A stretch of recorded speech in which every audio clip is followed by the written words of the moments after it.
अस्सलाम वालेकुम फ्रेंड, आज हम आपके साथ दही का रायता शेयर करने जा रहे हैं, वो भी हरी चटनी के साथ। दही का रायता किस तरीके से तैयार करेंगे आज हम आपके साथ शेयर करेंगे।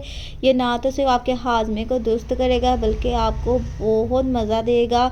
आप इसको टिक्कों के साथ, कबाब के साथ शेयर करेंगे, आपको बहुत मज़ा आएगा। हम अपनी रेसिपी शुरू करेंगे। बिस्मिल्लाहिर्रहमानिर्रहीम।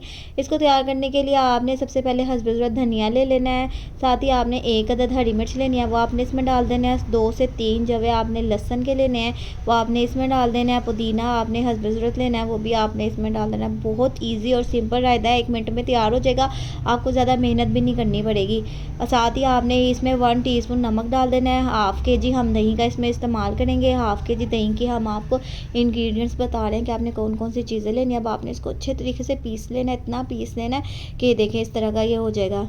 इस तरीके से आपने हाथों से पीस लेना है। जब हाथों से पीस के आप इसको तैयार करेंगे ना, इसका मज़ा बहुत बहुत बहुत मज़े का होगा। आप मशीन में ग्राइंड करके तैयार करें और हाथों से इसको तैयार करेंगे तो आपको फ़र्क पता चल जाएगा कि कितना ज़बरदस्त ये तैयार होता है। अब आपने हाफ़ के जी दही लेनी है, उसमें आपने इस चटनी को डाल देना, उसको अच्छे तरीके से मिक्स कर लेना है। ये हो गया आपका रायता बिल्कुल तैयार, बहुत ही मज़ेदार। जल्दी से हमारे चैनल को लाइक कर दें, सब्सक्राइब कर दें और ज़्यादा से ज़्यादा शेयर करें। हमारे चैनल के बेल आइकन को ज़रूर क्लिक करें ताकि हमारे चैनल का तमाम नोटिफिकेशन आप तक आसानी से पहुंच सके। तब तक के लिए टेक केयर, अल्लाह हाफिज़, बाय बाय।